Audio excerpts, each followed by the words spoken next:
Want entertainment designed just for you? Then check out customizable streaming TV from Xfinity. It makes your life simple, easy, awesome.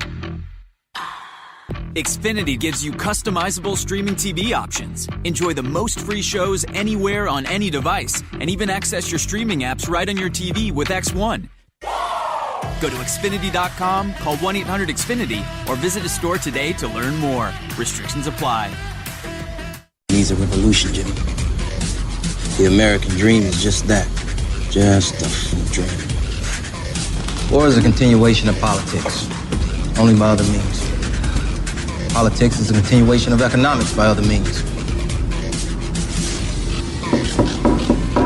This is our bank. This is our war. And this is our plan of attack. Banks have become an essential threat to our democracy. So consider this justice. Thank you for listening to Revolution Radio, freedomslips.com, the #1 listener-supported radio station on the internet. Please help support this station so this battle can continue forward. Revolution Radio!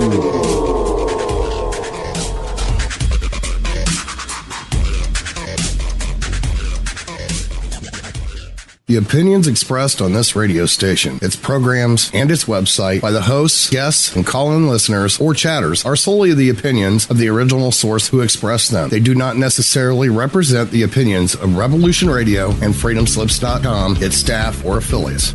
You're listening to Revolution Radio, freedomslips.com, 100% listener-supported radio, and now we return you to your host.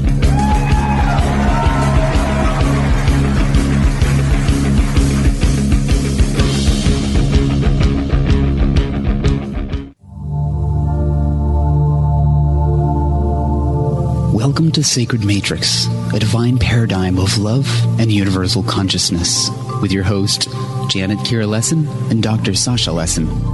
Together, we transform the world.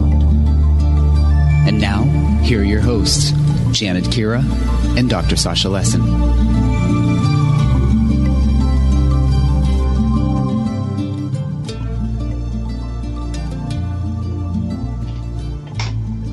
Hello, everybody, and welcome to the Sacred Matrix on Revolution Radio at revolution.radio. And I am your host, Janet Kira Lessin, with my co-host, Dr. Sasha Lessin, and our producer is Thomas Becker. And today we have two special guests, Nancy Tremaine and Kevin Estrella. So we're joined with Nancy Tremaine, who is a lifetime ET contactor and experiencer, and she's a participant in the Hybrid Project and a messenger. She was born in Detroit, Michigan, and is the middle of 5 children. Her father was a hydraulic engineer in the aerospace division of Sperry Vickers. Kevin is a world-class musician of the instrumental band, rock band Pyramid on Mars. And he's also he's got a radio show, which is called, let me see where it is. I've lost it right now. Okay, let me just go down the line here. Okay, so Nancy is a lifetime experiencer, and she is an alien by nature, human by choice, and is here on a mission she believes she signed up for. She's here to share the downloads and loving messages she receives from Mr., who is a reptilian that has been with her in many lifetimes and in the collective mind. Her main mission is to assist humanity in the spiritual evolution by urging them to come forward and lose the fear by stepping out of their safe zone and complete the contracts that they've signed up for. She spent the past 6 years reaching out to be heard despite the many people that tried to ignore her, hoping she would go away, and despite the many that worked so hard to silence her. These are the very people that contributed to her becoming the warrior she is today. And Kevin has been welcomed into the UFO community after having his first-hand encounter with something not of this world. And he now has begun speaking out publicly and has been featured. He's been a featured guest on, I'm sure it's more than 15 UFO radio talk shows. He's been doing the circuit now. So he likes to introduce guests who have been on board alien craft. So, Dr. Lessin, are you there? I'm here. Yes, indeed. I'm looking You're very much here. forward to it. Yes. Can you hear me? I can hear you. Yes. Okay. Yeah. So what is really interesting in a lot of ways is what's happening. We realize that once we get past our fear factor and we start looking at the multifarious accounts of contact with the alien presences around us and the Earth and in our near atmosphere and so forth, we realize that they are beneficent, that they are into helping us, that we sometimes freak ourselves out by our own fears, or we go to fearful people who try to shush us. And particularly reptilians have gotten a bad rep because fundamentalist preachers have somehow confused their ideology about snakes and reptiles as being bad, but it's total nonsense. It's obvious that the reptilians, from the point of view of history that I study, the reptilians that are in Earth's atmosphere and environs are concerned to help us survive, and we're all in this together. Our evolution is part of their evolution. We are part of them, and they are part of us. And most of us are multiples, whether we know it or not. That we are simultaneously existing as parts of our soul in many, many different places at this very time. And I can tell you for myself that I have had visions of peace and bringing about peace my whole life, and that's all part of it. And Nancy is going to tell us a lot more about her particular. The trauma comes from people freaking out because they're not used to hearing the bigger truth, and they've been blinded.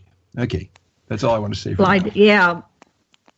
Yeah, I find that with my experiences that it's more the reaction of the people that I attempt to explain the situation to. That's more traumatic than the experience on board the craft. But let's start with Kevin. Aloha, Kevin. Welcome to the show. How are you today? I'm doing awesome. So glad to be on the show, guys. It's been a while since we last talked. It has. It's been far too long. Well, tell us a little bit about what's going on with you, what's current, and then we'll bring on Nancy. Sure. I've been, there's been a lot of things that have kind of been pointed, or they've pointed things in my direction to help me see things that they feel are very important and that they want me to learn and to teach.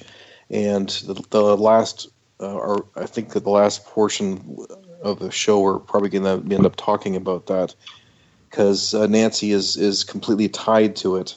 What Nancy and I have come to realize is that she and I are somehow it's the only way I can describe it, it's a consciousness quantum entanglement. She and I, because like the synchronicities that happen with her and I are just incredible. The largest synchronicity of my life took place, in June, which had to do with a message that was given to her of a series of numbers, and then she came to me asking for my help if I knew anybody who could help her, decipher the last numbers.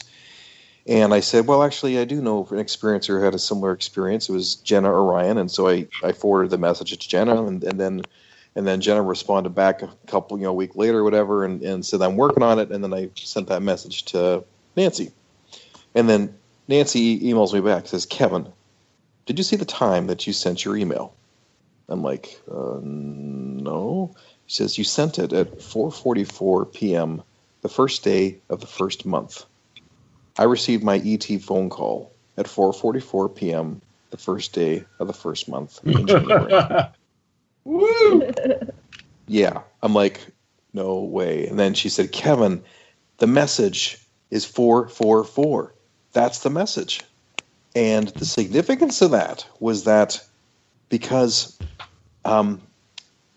what 444 for people to understand is that's an angelic number. It's a very significant, very powerful number, and there's a meaning behind it. And if you go look it up, the meaning is basically that the decisions that I have recently made are in the highest of order. I have 1 foot in the fourth dimension, and everything is coming together as planned, and the angels are singing and rejoice.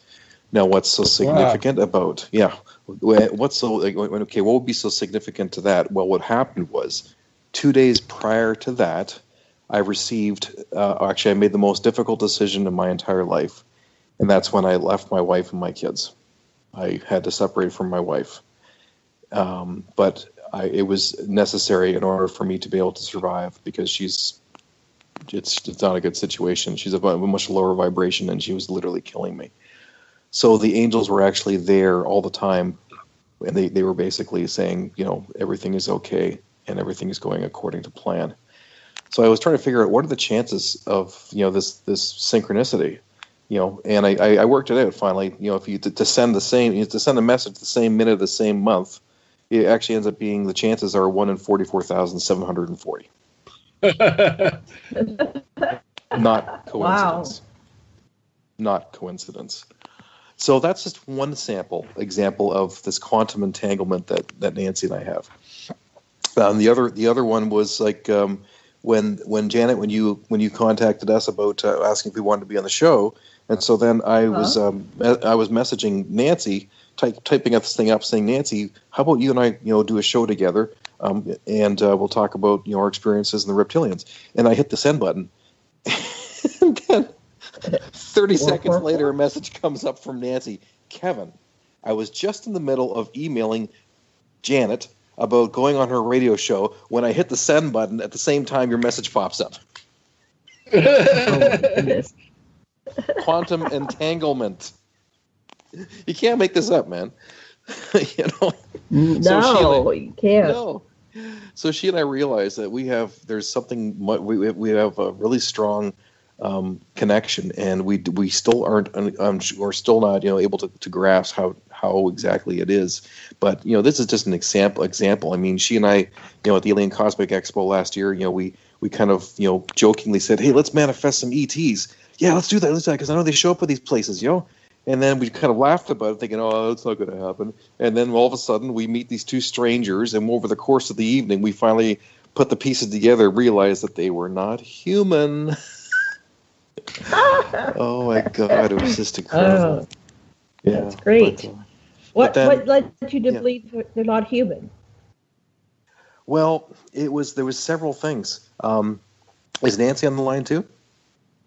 Nancy, are you there? Yes, I'm here. Hi, everyone. Okay. All right. Great. Yeah, hi, Nancy. Okay, you can dialogue with us. Go ahead. It's funny when we both tell the tale. So okay. So go back she and forth. Go ahead. Yeah, so she and I are we go and have lunch, or we go and have dinner across the street. Taking a break from the Alien Cosmic Expo, and then she and I are like joking around, saying, what, it would be really cool if we could meet an extraterrestrial, right? And it's like, yeah. I said, well, I know Mister's listening, so why don't we both ask for it together? And so we're sitting at our table, and we both did that, and we're walking across the parking lot, and we said it again. We said we really like to have contact at the convention, because I know these things can happen. And so we get across the parking lot, and we get in the entranceway, and here are these two people who just happen to have arrived. Like they said, we just got here, and they were very strange looking. They were, the guy, he had his hair was kind of a mess. His beard was unkempt. He was wearing a Hawaiian shirt, and he was wearing these pants, and she was wearing these jean overalls over top. Her hair was like she looked like she just woke up. No makeup. No jewelry or anything like that. And they said they just got here. We're thinking, gosh, they really look out of place for a convention like this. Do they know do they realize where they are? And the guy, he was really talkative and really excited to talk to me, and really animated. But she was a little bit strange. Nancy, you want to, because you were talking to her. Nancy, yes, she was very strange. They had no name tags. And they had just gotten there, and the convention was just getting ready to end. It was near the end. And she said, we've come, and she spoke like this, we've come a long way. And I said, are you an experiencer? And she said, I don't know what I am. She had no purse. Her hair, he looked like Yosemite Sam, and he was so taken with Kevin. He did look like Yosemite, didn't he? Kevin said. And they were like stalkers. We couldn't get away from them. That's right. They kept following us. Careful what you ask for. I know. We ended up meeting Grant, and as we walked into the bar to meet Grant, there they were. They both stand up. Over here, come and sit with us. Come and sit with us. And I'm saying, we look at each other. We're like, oh no, help. No. Yeah, they happened to be sitting at the exact same spot where the night before Grant, Cameron, and us and our whole gang were having drinks. So that was another kind of interesting thing. But so we didn't want to be rude, so we came over to them and we were talking to them, and he was asking me all these questions that seemed really almost naive. To like the way about what he was asking about experiences and stuff like that. It seemed he came across as like really unknowledgeable, and I thought that was just kind of odd. That like the questions he was asking me was almost like a touristy kind of question. Yes. Mm-hmm. And I'm envisioning the away team on the Enterprise. Let's see what kind of clothes do these people wear. What do they look like? And they get the wrong time or something. They did. So they were like the 70s. Time. Yeah, 70s was pretty close. They were off. We did get away from them, and we joined Grant and Desta and some others. And whoa, we look up, and who's heading at us? Nancy gave me just enough. Nancy gave me just enough warning, saying, "Oh, Kevin, here they come." I'm like, "What?" And before I knew it, and as hard as he can, and I mean hard, he slaps Kevin right in the middle of the back. Yeah. Oh, wow. And he says, "We'll see you guys on the ship." But he was so totally serious. And I just said, I was thinking in my back of my mind, this guy is crazy. But I said, no, we'll see you back on the ship. No problem. Yeah, for sure. And I just smiled. I was really polite. Have you had any experiences? Back on the ship? Something might have happened that night. As they walked away, they didn't walk. I was so taken with, he waddled. It was one foot down on the right and then the foot down on the left. It was like a waddle, not a walk. It was really strange. It was really strange. And what I found out was because Sue Walker, when I went to visit her in Albuquerque, and we were telling her I was telling her the same tale. She knew exactly what I was talking about because she said she's met people like that at conventions too. These people who are dressed up like cowboys, and you can still see the price tags stuck to the bottom of their new cowboy boots. So she knew that they were not really, they were trying to pretend to be in. And then she stood up and said, "Did he walk like this when he left?" And then she did the same shuffle. I jumped out of my seat and went, "That's it! That's what he's doing! That's what he's doing!" So now, do you think they're constructed different biologically, that they can't walk in the same way? I think what Sue was saying was that she thinks it could be something to do with the gravitation is different. Yeah, they were so out of place. Anyone who looked at them could see that these two were very out of place. Yeah. Well, there are a lot of strange people that come to these conferences, and when somebody is so out of place at a conference, there must be something really different about them. Mm-hmm. Yeah, for them to be, because we get a lot of normal people too. They make fun of people going to UFO conventions. Yes, on different shows, but we get a lot of this, normal people that are highly educated.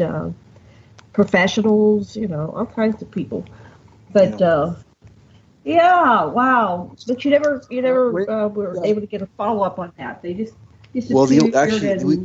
we kind of did get a follow up because it was the Monday when Nancy contacted me on my phone, was like messaging me saying that she was on the phone with Mad. Is it Mad Hatter?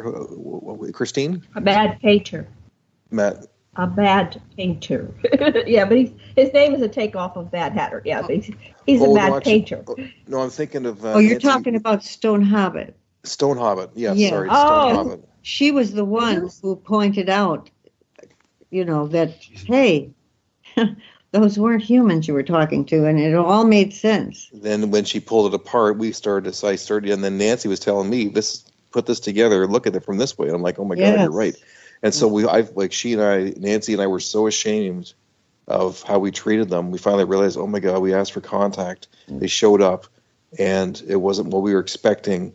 And the whole entire weekend, because what happened with me, the biggest thing that happened with me was channeling an alpha draconian reptilian in front of 300 people, and I was telling the people to stop being prejudiced about extraterrestrials and the way they look, and labeling them as good or good or bad or evil versus good just because of their appearance.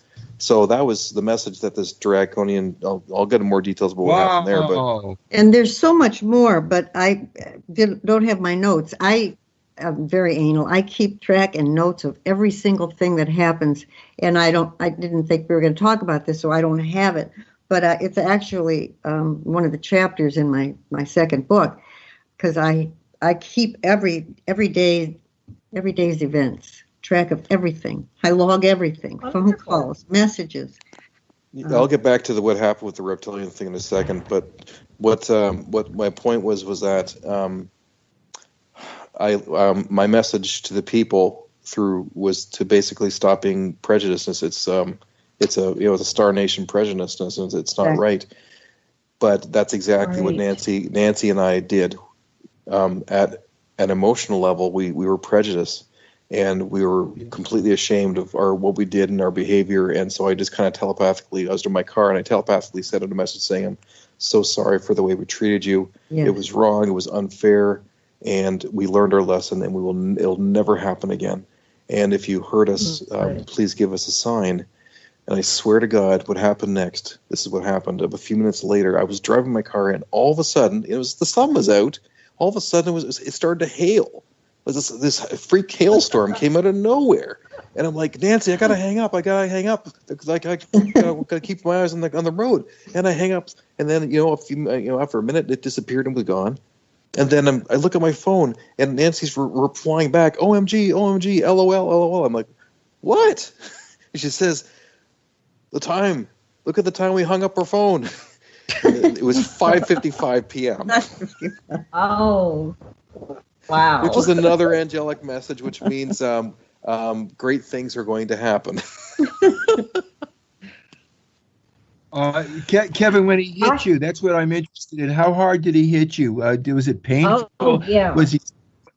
No, it was like what a buddy would do to slap you on the back. It was like if we had been old friends for a long time. Yeah. Oh, I see. It was a friendly gesture. Yeah. Very much, but it was very powerful. It was like boom. I was like, it took me by surprise, but it was like it was kind of strange. It's like no one's ever done that before. Like, you do that to somebody that you've known for a long time. So, and they don't say we'll see you on the ship after they hit you. Yeah, see you on the ship. See you on the ship. Wow. They have a sense of humor. And they sent you the hailstorm. They wanted to get your attention. Got your attention. Wow. So I should probably fill in the story of what happened with this draconian thing. Okay, let's do the draconian. Okay. So this is the Alien Cosmic Expo in Toronto. It was in June. And when I first arrived there, I met up with Campbell Foster, who I interviewed the month before, and he has this pyramidion pyramids that he builds. You can actually get in, sit inside these pyramids and meditate. And I had him on the show, and we did a sound healing. But I wanted to check out this his pyramid, and so I go inside it, and I'm pretty sensitive, and I immediately felt the energy inside this pyramid. These pyramids are made basically with copper tubing, and then they're held together with wooden circular things, and there's magnets on calibrated on certain ports. So it was a very powerful energy that I was in, and he was doing a chakra healing on me, and I could feel the energy and this alignment that was taking place. In fact, actually, he handed me a crystal ball, and he said sometimes people can see things inside the crystal ball when they're meditating.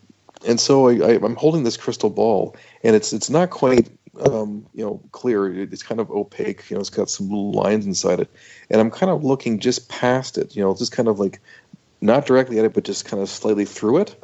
The kind of thing that you would do with those posters that used to be really popular in the 90s, that if you just looked just slightly out of focus, a three-dimensional picture would show up. So I was doing that with this crystal while I was meditating, and I swear to God, I saw 4 different zetas appear inside this crystal. Not at the same time, but just different ones. It was really cool. Like they were three-dimensional. They were just kind of looking at me. I was like, whoa, this is pretty wild. And so... the energy I felt in this pyramid, it felt like a waterfall from the top spilling down and just kind of spreading out the floor underneath me in this alignment of my energy chakras. But I was getting really dizzy. It was getting really powerful. I said, Campbell, I got to get out of this thing. I'm getting really dizzy. And he literally had to physically pull me out of the pyramid. And I'm just kind of standing there, and I'm really, my mind is... It kind of felt like when you're out of focus, but your energy kind of out of focus. Uh-huh. So it's kind of hard to explain, but I just felt really kind of dizzy throughout my entire body. And what I found out was happening was actually my chakras were actually starting to align, but it takes a while for them to come into an alignment. So I go to the ace and the speakers, because they were doing the speaking. And I was still really dizzy, sitting in my chair. But over a period of about half an hour, I felt my energies really align, and I never felt such clarity of energy before in my life. I could feel this power, this energy just flowing through me. This is important as to what entailed next, because honestly, I really feel that this was important as to why this happened. So my energies are flowing through me. And then it was a guy from MUFON who was doing a presentation. And you have to understand that some of these MUFON guys are kind of green when it comes to understanding the larger picture. So he was talking about it was a case he was working on with a woman and her daughter in Burlington, this abduction case. And then he had his PowerPoint presentation. They were showing a bunch of pictures and stuff. And then he said, then I asked, when I was talking with his daughter, I asked her to draw some pictures. And you should be careful what you ask for, because look what she drew. And then he puts up this picture. And it was of this red reptilian, kind of looked like, almost like the swamp monster from the 50s movies, but he was completely red, and he had large wings. And for some strange reason, even though I had never seen that before, I knew with absolute 100% certainty, I knew that was an alpha draconian reptilian.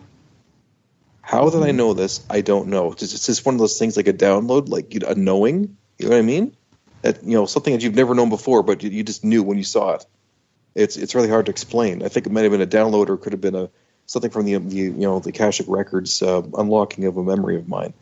So yeah, I recognized it, and then he started going on, describing it, talking about nightmares and gargoyles, and starting comparing this, this picture that she drew of this reptilian to gargoyles and nightmares. And I thought, oh my God, I can't believe you're just doing that.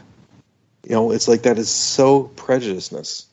And I was really upset, and I felt inside myself like I wanted to say something, but I was kind of holding it in, at this point. But I felt this energy coming through me. And then he did his presentation. He was talking about other things, and then he kind of came back full circle again and started talking about angels and devils. And then once again, he pulls up the picture of that reptilian. And at this point, I was pretty, I was upset, but I didn't want to say anything. But then all of a sudden, it was almost like this voice inside me said, well, if you're not going to say something, then I'm going to. And then he came in. Wow. It was like, the only way I can describe it was, you know, that point, like when you've been really sick and that point of like just before you throw up, that point of no return. Right. That's the only way to describe it. You know, like basically there's that point of no return where it's coming up and you can't stop it. That's exactly how this physically felt. He came right through me. And then I put my hand up in the air and said, excuse me. And he had to stop the whole thing. And there's 300 people here right now. And I started talking to him saying, I said, you cannot talk about, you know, such and such. And then as I'm talking to him, my voice starts really getting really low and dropping like this. And I'm talking to him like this. Okay. And I've never talked like that before, and I was surprised I was talking like that. And you know, when I decided to speak in front of 300 people with the cameras rolling, and then I felt this physical transformation taking place with me. My face changed. My face felt different, and then all of a sudden, I could feel between my shoulder blades. Well, actually, I felt my back expand. I felt like my back was 3 times larger than it normally is. I felt huge. I felt massive, and then I felt between my shoulder blades. I could feel something really sticking out and heavy. I didn't know at the time what was going on, but I felt really big. I felt physically big. And I'm talking to this guy and explaining to him that, you know, I said, you know, this is an Alpha Draconian. These are my people.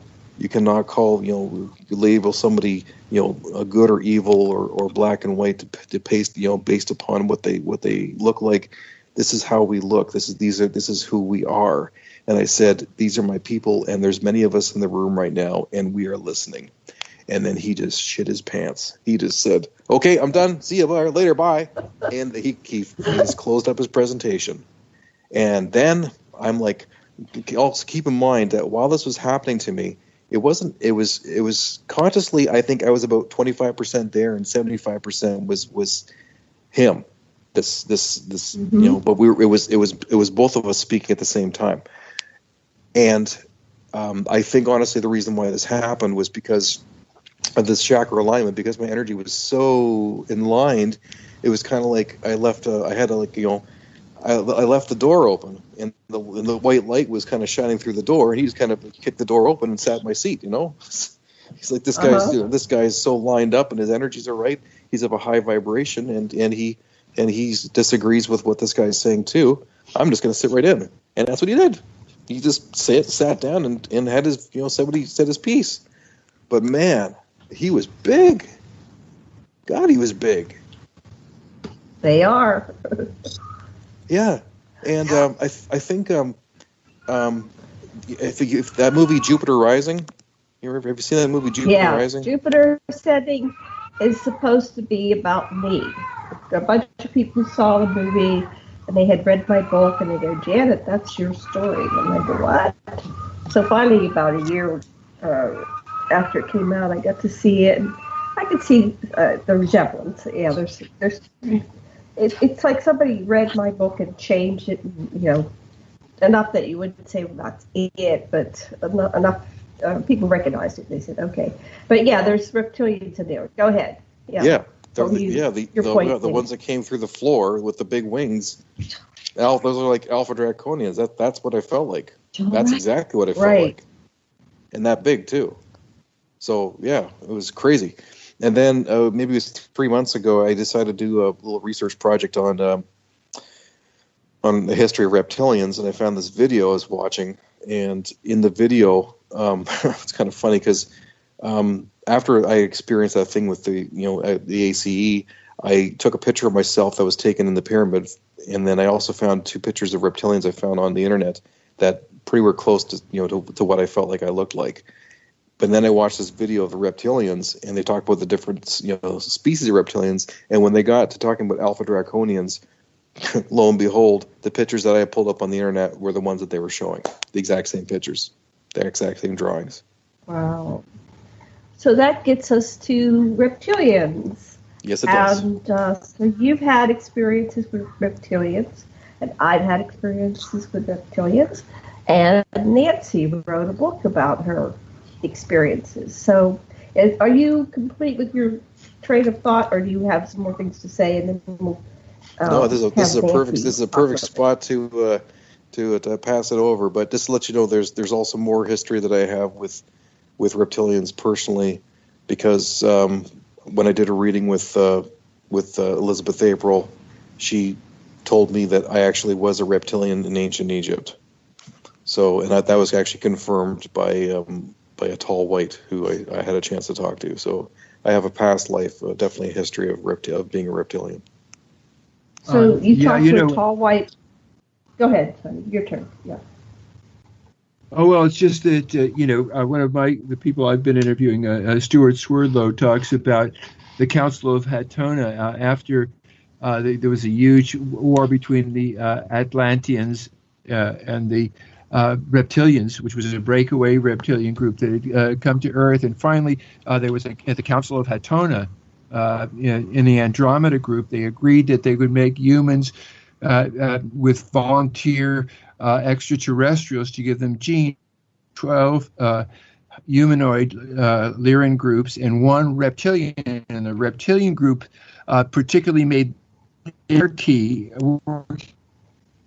in the brand, all of us, if they can access us in our, we are receptive to, and we are partly reptilian. Our brainstem and our survival self is right there, and we are all reptilian also. All human beings are. That's right. So, Nancy, hi. Hi there. Are you ready to address this issue of reptilians? Yes. I wanted to talk about my book, Symbiosis. Go ahead. What do you want us to know? Well, first of all, the definition of symbiosis. It's a mutually beneficial relationship between two different organisms. And Symbiosis, the book, is much more than my 50-year secret of my abduction in 1961 when I was 12, and more than the past 6 years of high strangeness, including missing time, giving birth to my hybrid son in 2012 when I was 62, messages, examinations, but as David Chase has so eloquently stated, and he has a chapter in this book, and he did the cover for this book also, he sees symbiosis as a process by which the reptilians are introducing themselves to humanity. And it's also a testament to just how difficult it is to step forward and share this information with family, friends, and even other experiencers. There is a dirty little secret, this unspoken competition. I have literally had to step over people to be heard. And this, too, is one of my missions, paying forward what I call him Sir Grant Cameron has done for me by publishing my book. I want to help others to be heard. There are so many new experiencers, and they are aching to be heard against so many that refuse to step aside or lose their place. And many may not like what I have to say, but I'm not here to make friends. It's more important that I speak the truth. And it has been hell getting here. As Michael Melton, who also has David Chase and Michael Melton each have a chapter in the book, very important chapters. And as Michael Melton stated in his chapter, that I have experienced bizarre and strange, so many bizarre and strange things that I've actually lost sight of how the world works and where I fit in. But I have successfully worked through most of my issues, and I've created a new world view.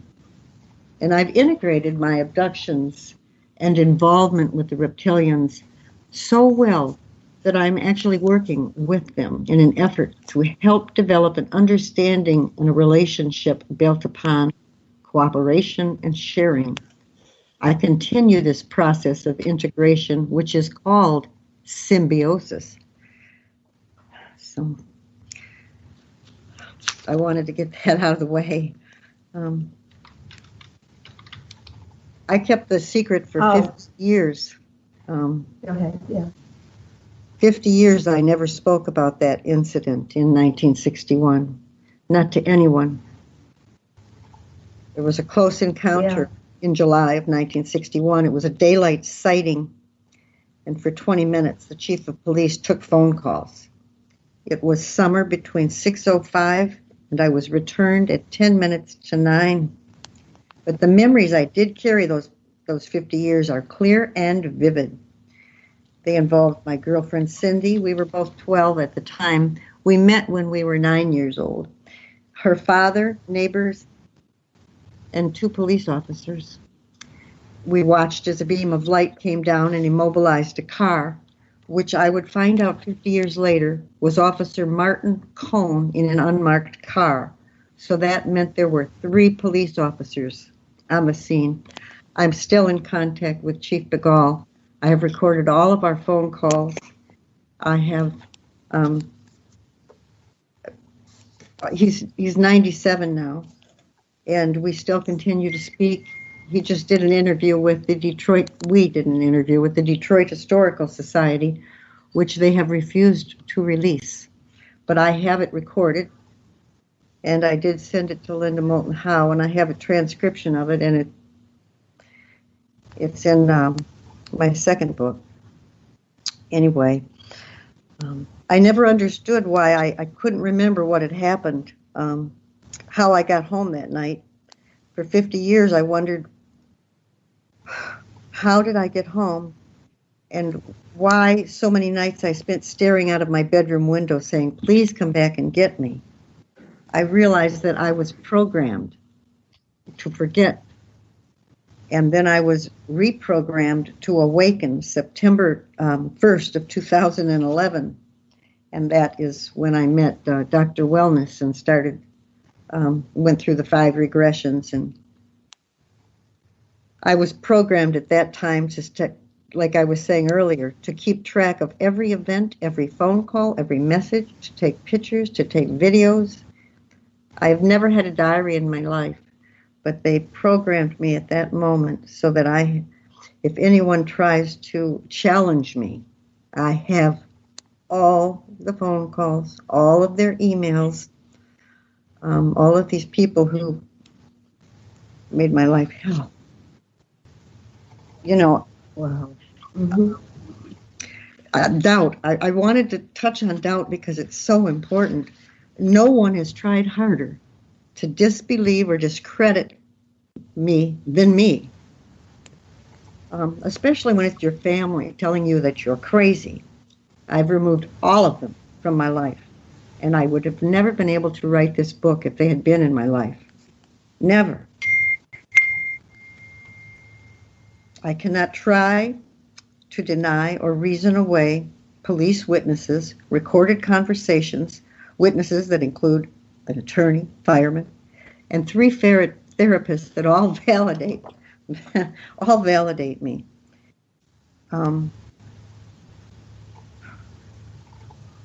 When I was awakened, I would have never been able to share in such detail and keep track of everything. Had I listened to all of this negativity and the attacks on me, my mission would have been lost. And perception, I'll get to that in a minute. I had notes that I thought were really important. I wanted to share. You know, an enriched life comes from our ability to see many perspectives, not just our own. When I sent my book out to the first publisher, 2 days later I received we don't want it. Now, they didn't even have time to read it. And I was just sick. And Mr. immediately put this message in my head. He said, closed minds, closed doors. So I got a smile out of that. And that is exactly why poor David Chase did 2 covers for the book. The first cover was a picture of Mr., and it was received so poorly, and I was attacked on Facebook by a friend I went to school with. We don't want to see that stuff. We don't want to see that scary stuff. You know, you were always fun in school, but we don't want to see this. Of course, I deleted her and all of her little minions. So Mr. kept putting this image, and this is how he works with me. He places images like slides in a projector in my head over and over again, removing them until I either draw them, put them to paper, and I knew I had to share it with David. So I told him what the image was, and that's the cover of the book. And David did exactly, right down to the ankh ring on the finger, because he wanted his physical form changed to something less frightening and yet still depicting the bond and love between us. So it's a great album cover. Or not album cover. Yeah, it's a great book cover. Book cover, yes. Sorry, I'm a musician. Yeah. But what I'm very curious about the first one. What was so frightening about the one that you decided not to use? Because it showed him in full with his webbed alligator feet and his heavy tail resting on the floor and his scales and he was wearing a red cape, wasn't he? Blue. Blue cape. I believe it's blue. I've got the cover somewhere. Yes, but your cat in the background has got my cat Yeah, going I'm going to crazy. go get her. She is flying all over this apartment. Hold on 1 second. She's talking. Where is it? You know, we look at elephants and we look at rhinoceri and saber-toothed tigers, and we can take that in. I think that I'd really like to see that other picture too. Well, I will share it with you. I will absolutely. I will repost it on Facebook. It's a beautiful picture. David did a beautiful job. And I'd love to see it. You know, and I wanted to touch on our perception. You know, the positive and negative assessment of an ET experience is determined not by the action of the ETs, but by the perception of the experiencer. Oh. They are only considered abductions until we have accepted our reality as positive. It is then that we can participate and realize that we have a mission. My mission is so much more than simply assisting humanity to lose fear. It is about how we choose to accept, to learn and share. This is our opportunity to come together as a collective force. Our strongest defense is simply love and unity, and that's all I ever get from Mr. and the Reptilians is love and unity. You know, Dr. John Mack wrote a book. He's my hero, by the way. Abduction, Human Encounters with Aliens. And in it, he talks about how he's been asked so many times why experiences that appear cruel and traumatic, how can those be spiritually transformative? And this is his answer. Sometimes our most useful spiritual learning and growth come at the hands of rough teachers. One might even go farther and argue that spiritual growth is inevitably disturbing as the boundaries of consciousness are breached and we are open to new domains of existence. And this is where I wanted to play that 1 minute and 30 second Read the Fear. Let's see if it was my Mad, can you? Yeah, let me ask our producer. Mad, can you play the YouTube that I sent you the link to? Is possible? Yeah, give me a second. It'll take me a second to set it up. This was my first conversation. I have to find it for one thing. Oh. It's only a minute. I sent it earlier today. Yeah, okay. He'll do it. He's very good. Okay. So, you know, an interesting way to look at it while he's fishing around is that there is no other. That the illusion that there is an other is not seeing that you are part of a coherent field with whatever you're saying is other. Okay, I'm ready. I have to change my settings and then I'll start it. Okay, and this was what Mr. shared with me when I was 12 years old in 1961. It was our first conversation.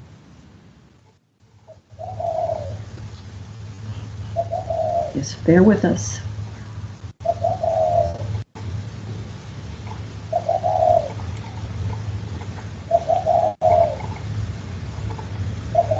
Okay.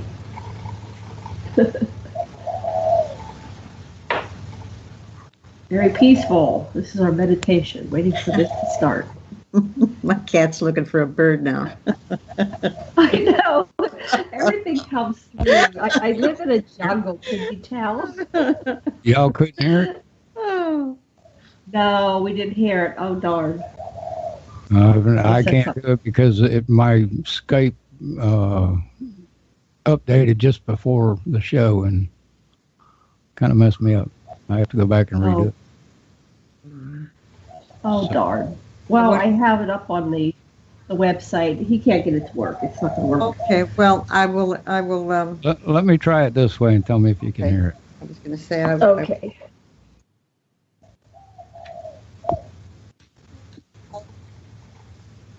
Yeah. No, we're not getting it.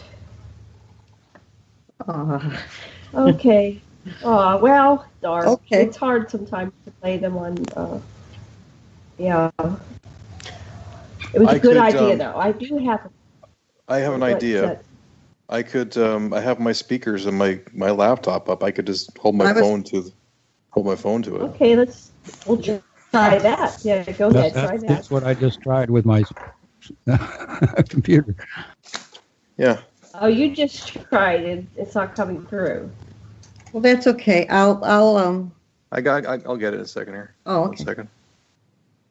1 second. We're going to do this. It's worth hearing. Here, let me see if this works. Okay. I was moving forward in time to the nice one. She was the female on board because they didn't want to take me through the laparoscopy again. And she helped me get dressed, and she walked me back to the pilot. And as I approached him, I was confused and I was angry. I said, "Mister, why did you let them hurt me?" And he said, "Your pain was perceived." And then I was infuriated. He told me to learn to expand my perception and find the positives in each perception. If we are abused, then we will perceive our reality as a negative. Through love, we are able to perceive our reality and find that it is so.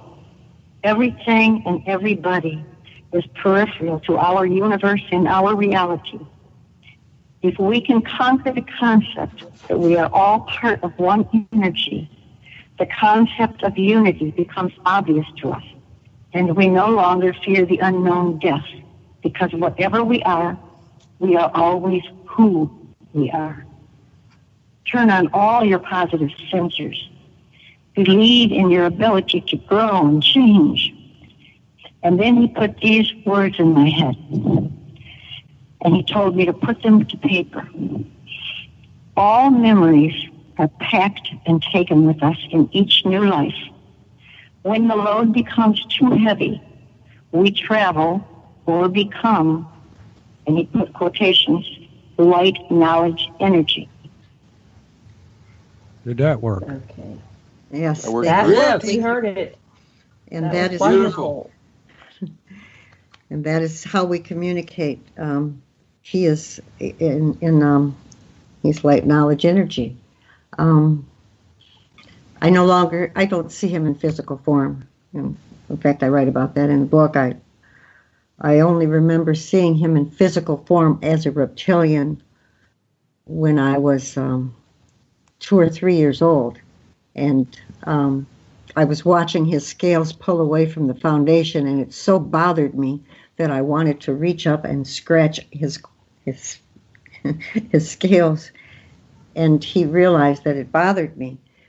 So I have never seen him in that form since. We don't have need for that. We communicate either in featureless form when I was on board with him, and he is light knowledge energy. I also have the very first 4 messages that were given to me in 2011 when I was awakened. And it's only now, it's funny because it's really, they're starting to understand them.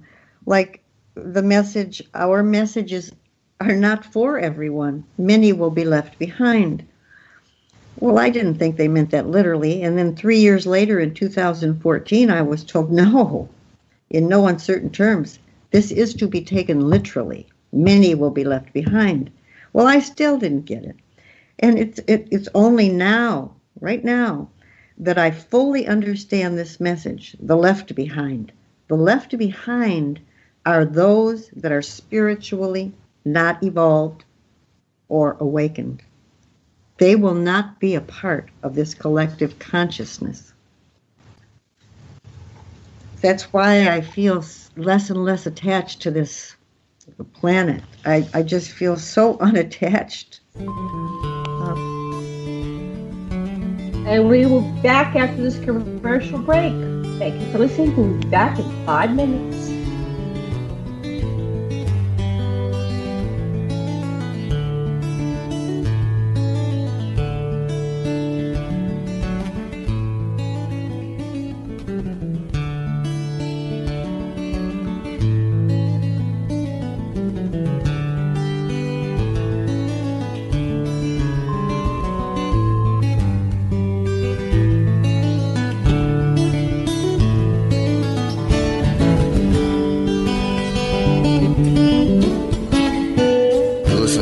Radio at freedomslips.com, and we'll be right back after this message.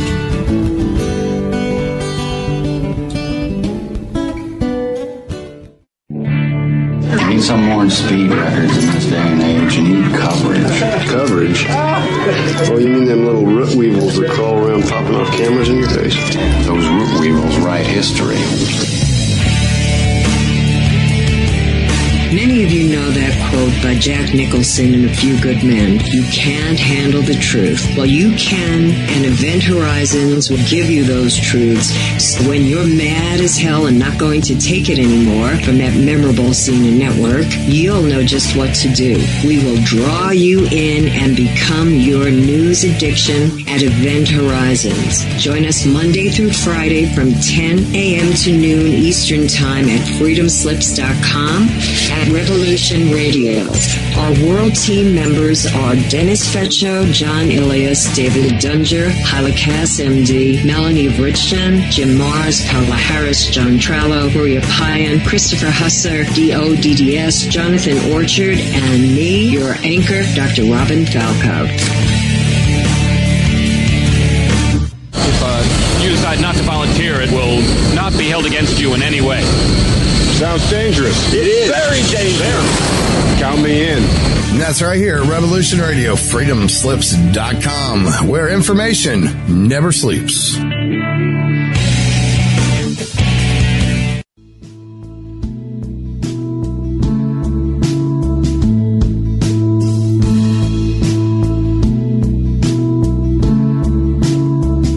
Is your data safe? Do you have the necessary information to assist you in confidently living through just about any survival situation? Is survival and gardening, off-grid living, medical knowledge, or even natural or man-made EMPs on your list of personal concerns? Do you have your documents and your personal information in a safe place in your hands where you know where it is? Well, check out our preloaded EMP-proof thumb drive. Over 3 gigs of survival documents and how-tos, plus the USDA offline food preservation website, and much, much more, including a surprise bonus we just can't tell you about here. With plenty of room left over to store your most important documents. Imagine if a megavirus or a computer failure took out your bank, or all the banks for that matter. Are your banking records safe in your hands? So when they get things fixed and repaired, you can say, hey, look, this is what I had. You have it. I want it back. Is your personal data safe? family records, addresses, phone numbers? Well, squeeze on over to freedomslips.com. Yes, that's www.freedomslips.com. Click the banner on the homepage for the EMP-proof bullet drive to get the full scoop of everything that we offer. So, folks, keep your data safe for your peace of mind. Revolution Radio, freedomslips.com. You don't need to expect us. We're already here.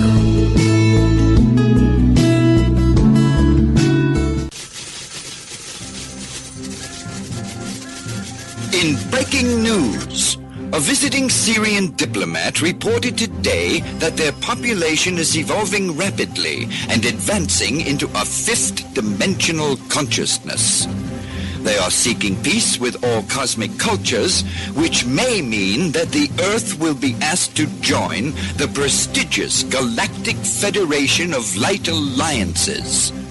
Please join Debbie West and Michael Hathaway on Lost Knowledge, Saturdays, 3 p.m. Eastern Standard Time in Studio A, for the latest breaking news on the Star Visitor's peaceful contact and the ongoing project of cleansing the Earth. This is the people's war. It is our war. We are the fighters. Fight it then. Fight it with all that is in us. And may God defend the right. Warning! Warning! We gotta stop them! They're gonna kill us all! See how the trouble you've started? Be they the government, be they industry, be they organized labor, be they anyone, or human beings. Time when the operation of the machine becomes so odious, makes you so sick at heart that you can't take part. You can't even passively take part. And you've got to put your bodies upon the gears and upon the wheels, upon the levers, upon all the apparatus, and you've got to make it stop. And you've got to indicate to the people who run it, to the people who own it, that unless you're free, the machine will be prevented from working at all. Revolution Radio at freedomslips.com, the #1 listener-supported talk radio station, throwing ourselves upon the gears of the machine. Revolution Radio, where information never sleeps. You called down the thunder, well now you got it. Right, you tell them I'm coming, and hell's coming with me, you hear? Hell's coming with me! Revolution Radio!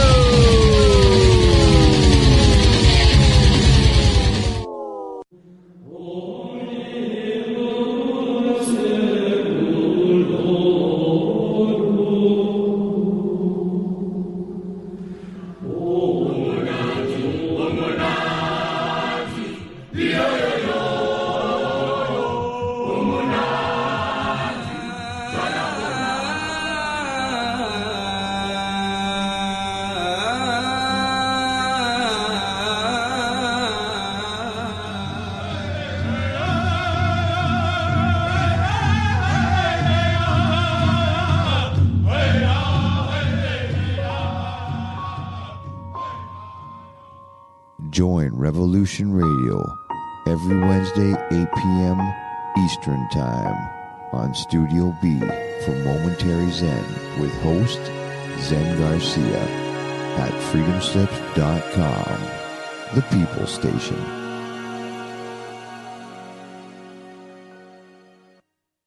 The opinions expressed on this radio station, its programs, and its website by the hosts, guests, and call-in listeners or chatters are solely the opinions of the original source who expressed them. They do not necessarily represent the opinions of Revolution Radio and freedomslips.com, its staff, or affiliates. You're listening to Revolution Radio, freedomslips.com, 100% listener-supported radio, and now we return you to your host.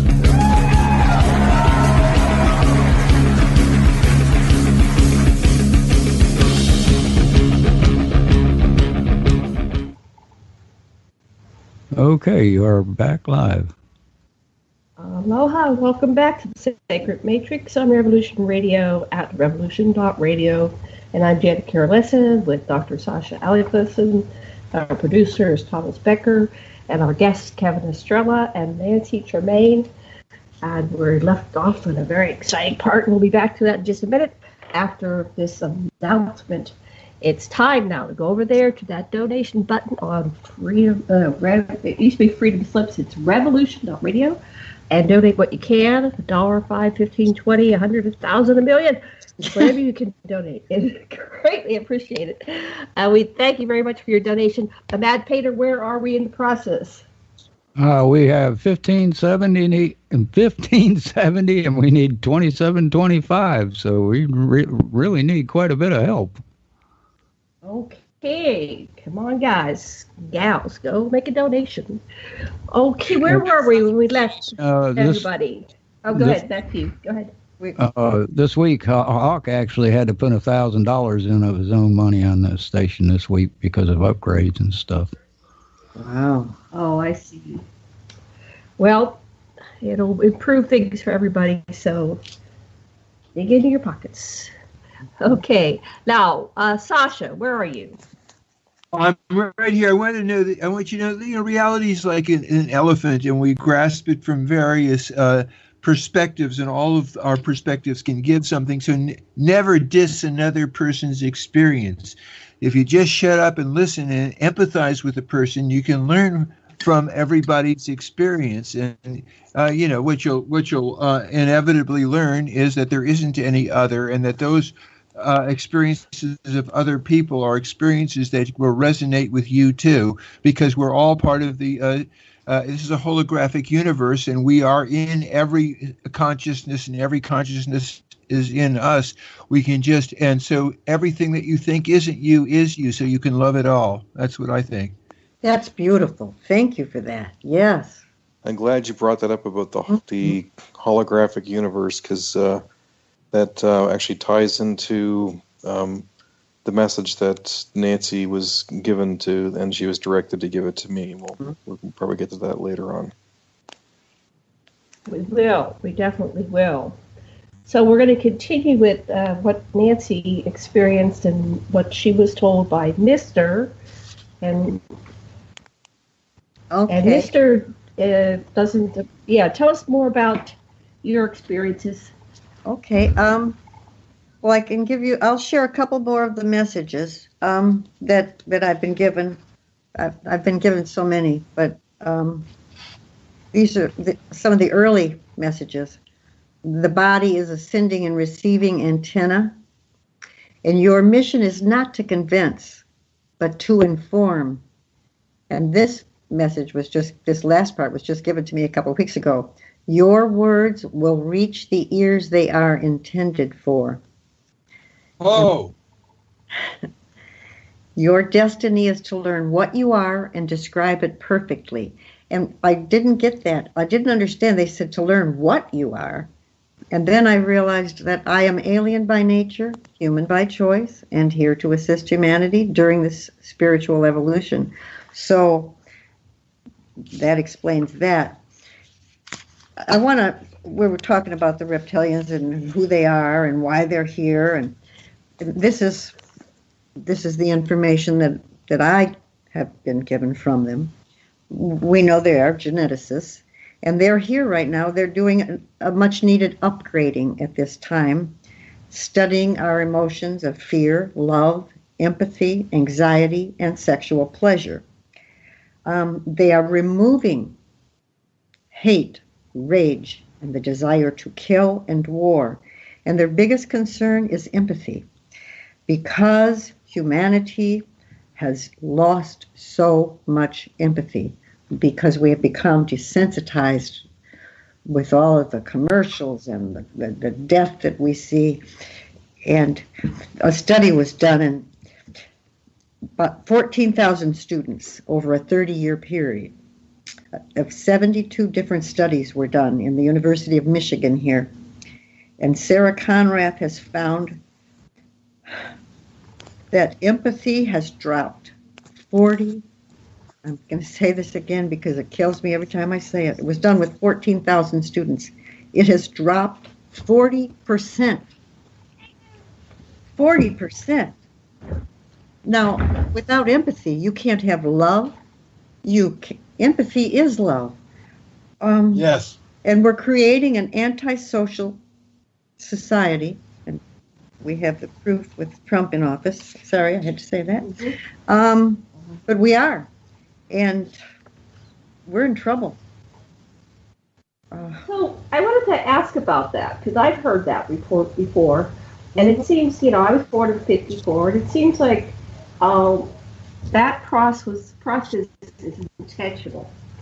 That our media started getting more and more violent. And I remember going to the theater about 20 years ago, and I was watching the coming attractions, and I said, I can't take it. I can't even take the coming attractions because they were so violent. And I came out on one of the Bruce Willis movies, and I just said, how many people just died in this movie in the name of an action movie? It was just appalling. I said, there must be 1,000 people that died in this movie at the hands of Bruce Willis, and he's our hero. And it was just appalling. And I went, I can't do this anymore. So I withdrew from violence. But then I met Sasha, and he would sit down and watch something, and he'd say, that's so violent. And I go, well, that's not violent, So our perceptions were different. But over time, I realized that was programming me to be desensitized to the point where I didn't recognize violence. But Sasha, who is a war baby, born in 1940, he didn't grow up with television like I did. I was put in front of the television and desensitized. So when television came, it was like, I don't want to watch that. And he wouldn't go out and play. So he was very sensitive, and all his life, he wouldn't watch violence like I did. Whoops. Okay. I got to turn that off. So anyway, I just wanted to add that. Sorry about that. I think that was intentional, and now I can't stand watching all those things in the theater. I don't go to the movies anymore. I just watch very, very, very peaceful, fun things. I'm very selective. I don't have television. I don't want that energy beamed into my house. I'll watch Netflix and things like that, but I won't watch all that gratuitous violence. I hear you, and when that happened in Hawaii, I thought of you both right away, and my heart went out to you. I cannot imagine in my wildest dreams what both of you were going through, and I'm so sorry that you had to go through that. Yeah, it was surreal, but there's stories coming out now that there actually was a missile launched. Yes. I went and said that it was one of our own. I got to download that night. I was so upset about the whole thing because you don't know. It's just the last.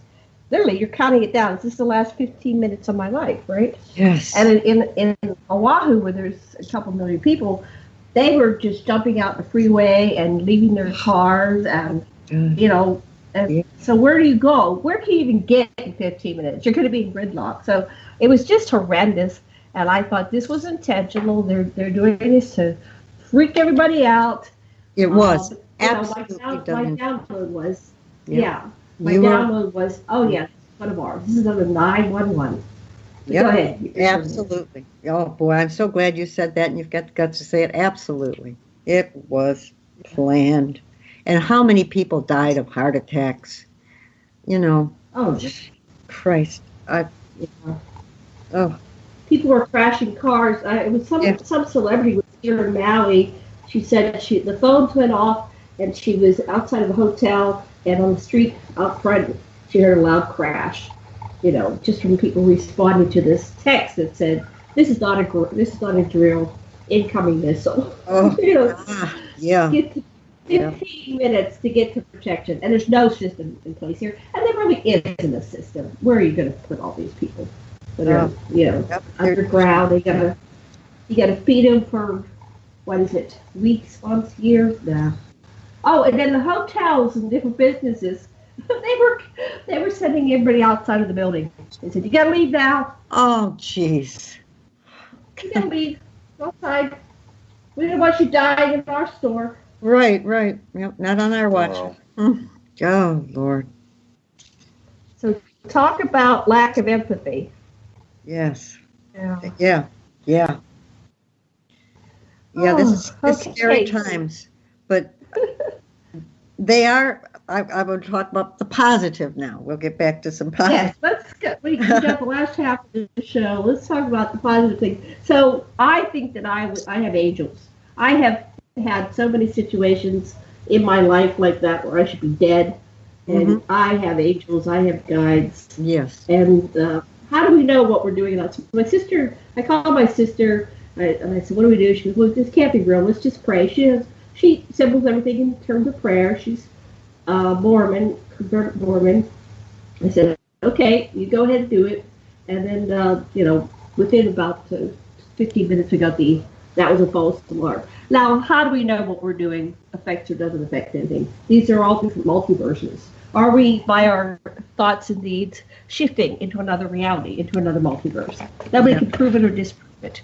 Exactly. But I have proof. Go ahead. Tell us, Kevin. I have proof. Should I start now? Mm-hmm. Yeah. Sure, your turn. Okay. This ties together once again with Nancy and I because, as I said, she and I have this strange kind of quantum consciousness entanglement. There's the only way I can describe what happens. Thursday, November 29th, I'm at work. It started at 3:30.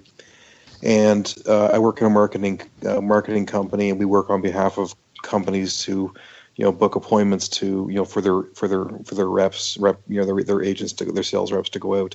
And we're working this one campaign, which normally is it's a no-brainer because the product doesn't cost the company any money, and it's going to save them 65% on electricity bills. We book a lot of appointments. But all of a sudden, first of all, luckily I was able to get people on the phone in the afternoon. But all of a sudden, it was like every single phone call was, save me money, not interested, click. Save me money, not interested, click. And I'm like, what the heck is going on here? And it happened 4 times in a matter of half an hour. Now, first of all, to be able to get that many people on the phone is one thing, which it doesn't happen. But the second one, for them to all say no. And then it wasn't just me, but it was like several of the girls on our team were all experiencing the same thing. And I'm thinking, oh my God, what the heck is going on here? It's like I stepped into another parallel universe. Oh no. They want me to do something. They want me to do some research. This is a sign. This is a message. I knew exactly what it was that they were pointing me towards. And so I go home that night and I spent the entire evening doing research on the Mandela effect. Because I had already heard about the Mandela effect. Elizabeth April's talked a lot about it. She gives a lot of examples. But this is going to be the time when I actually really went down the rabbit hole. So, I'm sure you guys probably heard about the Mandela effect and how many things have changed now. Should we give a history of what the Mandela effect is to kind of get people up to date? Yeah, go ahead. Yeah, okay. Yeah, give it a Yeah, so basically, it all started with about Nelson Mandela and how Nelson Mandela he died in 2013. He got out of prison and he became president, and he died, I think it was 2012 or 2013. However, there is a mass amount of people. We're talking like hundreds of thousands of people, or possibly millions, who remember him dying in prison in, I think, like the 1990s. And it wasn't just like it was like a missed memory. We're talking about people who studied this stuff in school. They did presentations on it, and it's like there's 2 different realities that are coexisting. There's one where he died and one where he didn't. So this Mandela, it became coined the Mandela effect, where there seems to be 2 different realities that are coexisting at the same time, and there's residual evidence of a past timeline. And several movies have changed now. I mean, like Forrest Gump. Life is like a box of chocolates. You never know what you're going to get. Well, that's what I remember watching when I saw the movie. But if you go watch it now, he says life was like a box of chocolates. The movie's changed. You go and find any copy, it's not going to say is, it's going to say was. So that's one. And the other one was, for example, a great one was mirror, mirror on the wall, who's the fairest of them all? Well, that's not what it says anymore. It says magic mirror on the wall. It's crazy. For the Field of Dreams, if you build it, they will come. Well, no, and now it's if you build it, he will come. So that's just a small example of things. I mean, the Ford logo has changed, the Volkswagen logo has changed. There's many things that have changed. It's so crazy. We're talking about the thing for me that became the reality where I realized, wait a second, something's changed, was when they said about Star Wars. And I'm a huge Star Wars fan. It's been a part of my life since, the first movie came out. And they said about now C-3PO has a silver leg. Do you guys know who C-3PO is? Oh, yeah. We know C-3PO. Yeah. So the big, tall, the big, tall golden droid. Well, the one that I grew up with, he was always one color. He was just gold. And now all of a sudden they're showing pictures, this Mandela presentation saying now he has a silver leg. I'm like, give me a freaking break. That's the funniest thing I've ever heard in my life. And they're showing these clips of different, scenes of the movie where he's got his silver leg. I'm thinking, that's some pretty good CGI. Whoever put that together, that's pretty funny. So I decided, okay, I'm going to do my own research on this. And so I start pulling videos on YouTube of C-3PO, and every single one, he's got a silver leg. I'm like, this is crazy. What's going on here? Somebody's gone in and they've changed these movies. Like he doesn't have a silver leg. Somebody's pulling a big joke. I said, there's only one way that I know for sure that this is BS basically, because I have my trilogy VHS copies. Okay, because I've had them since 1991, and I watched them with my kids a couple years ago. We watched the entire movies because I wanted them to have a full Star Wars experience, and I knew that my movies were right, that there's nothing wrong with them, that they were originals. So I go put the movie on, and guess what? They've all changed. I'm having heart palpitations, and I'm freaking out, going, oh my god, we're in an alternate universe now. Mm-hmm. It's true. Right. It actually happened.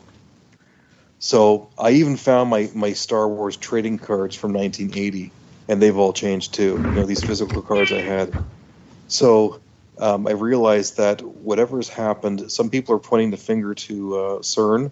They think that CERN may have done something where they, in our Large Hadron Collider, that they overpowered it or whatever, and somehow they've destroyed the timeline, and we end up, jumping onto the next timeline.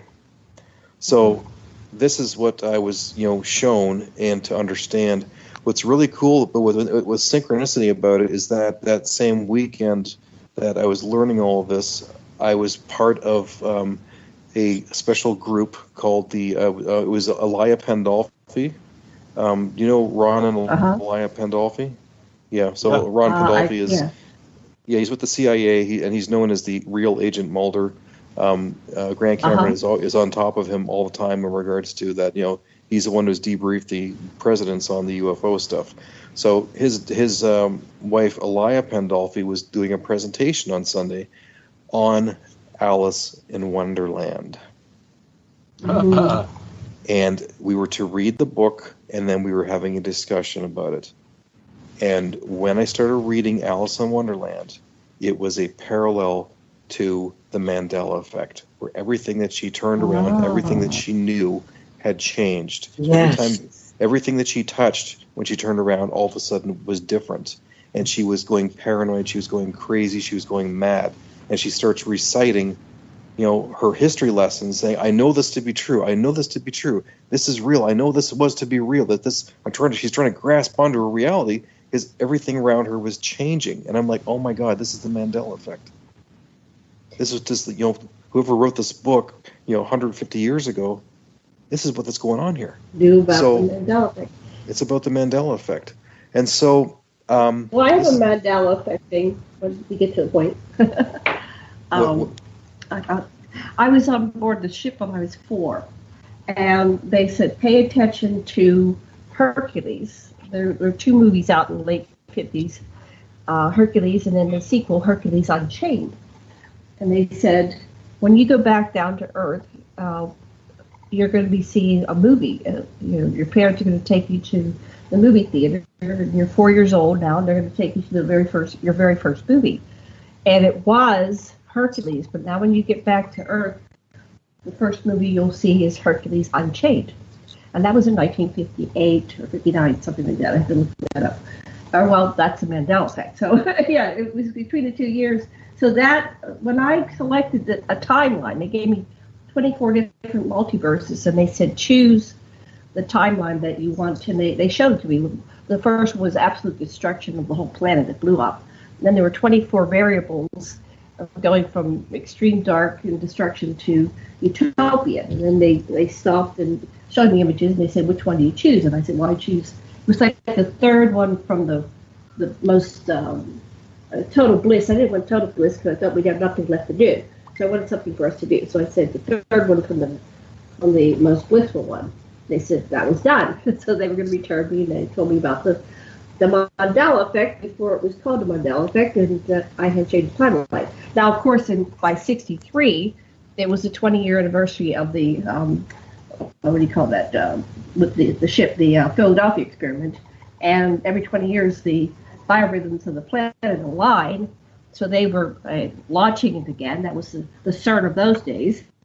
And they shifted the timeline because we were on a positive timeline. So we went to the one where Kennedy soon after was shot by November of that year, and then the other Kennedy and Martin Luther. So somebody, the powers that be, whoever, the Illuminati, the Cabal, whatever you said, took it and put it into a negative timeline. But yeah. Yeah, these timelines exist, and time is not how we know it. And what's where Nancy kind of fits in with this is 12 days after I was sent down the rabbit hole, I get this email from her, and I guess we can read the email now, Nancy. Yeah. Okay. The message. Yes, this is really weird. I keep my pad and paper and my pen always ready, and this is the first time that this message is being aired, by the way. We've hung on to this message until this point. No one else has heard this. Wow. Thank you. No, yeah, you're hearing it first. Yeah, and I'm reading this, and this is why it was so difficult. I grabbed my pad of paper, like I always do, and I saw this scribbled writing.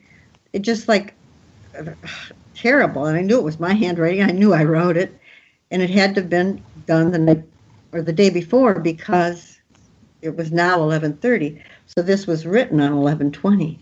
I sat on this information 11:29 12 days. Yeah, I didn't send it to Kevin until 12:10, 12 days later, because here it is. It's titled Realities or Illusions. Realities or illusions are a part of the delusion we've created. We are living a delusional illusion of our making. We are all players in this fictional theater we perform for our creator's amusement. Existing for our audience. The stage is set at birth, and our performance has begun. Then I look, and there's a circle. And it says, this is the womb that gave humanity birth. And within this circle, I find these words written: enlightenment, consciousness, energy, life, knowledge, love, light, sound. But outside of the circle, this is where the enigma is. Outside of the circle are the words in parentheses, the what is. Okay, Kevin. So Nancy sent you that said message. They're watching us. They're watching us. Is that what you said? They're watching us. Well, it's outside. Hang on a second. Let me just find that letter. Like Nancy was directed. She said, "I have no idea what this means." I was. She said, "You are the only one I have shared this with because ... I am directed to." So this message was sent to me, And then Nancy said, Kevin, they told me that you were to learn this and you were to teach it. So I'm like, no pressure, But because I don't get it. I mean, I'm like, what? Well, I knew exactly what it was about. The realities or illusions. I'll read it again. Realities or illusions. Realities or illusions are part of the delusion we've created. We are living a delusional illusion of our making. We are all players in this fictional theater we perform for our creator's amusement. A muse existing for our audience. The stage is set at birth, and our performance has begun. So it's like, like once again with this Mandela effect, our reality is only a perception, and things can continue to change. There's these theories about this quantum holographic universe, that everything around us may not even exist. This may be like some huge, computer program. Mm-hmm. And the program can be rewritten or changed, and the different pieces of it changed until people wake up and realize that what they think time is not stagnant. It's not finite, and that the timeline has switched, has changed, and may continue to change. And the only thing that's true and real is our consciousness. And when we awaken our consciousness to realize that our consciousness can choose our reality, we can alternate. We can choose our own reality and what we want in life. And we create our reality. We create our reality, and when we're able to all focus together at a higher consciousness, that we will be able to completely choose the world that we want. Right. So that's the key. That's what they don't want us to know, that we're creating this, and we're in total control. That's why they keep us in reaction, fear-based, like what is reality, what isn't reality, questioning, and ultimately buying the propaganda So who is that? It's us. Sasha always says, you're doing polarity thinking. Go ahead, Sasha. Explain about that's we are exactly everything in the point. continuum. As long as you think that you are different from the creator or the divine play, which we call Leela, you're not realizing that it's you who send the message as well as you who's receiving it. That it's a spurious dichotomy at the level of creativity. And so the Mandela effect, anthropologists are used to this. The Joes and the Johns have different histories.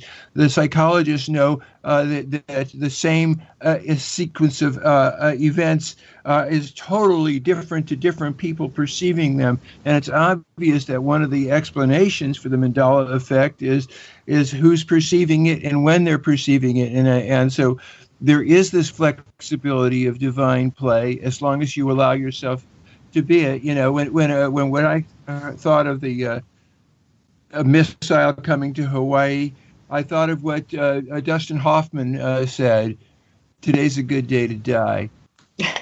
And little big man, yeah, that was actually the chief. The chief went up to the mountainside. He said, "Today's a good day to die." And he laid down in the meadow to die, and Dustin was there to witness him.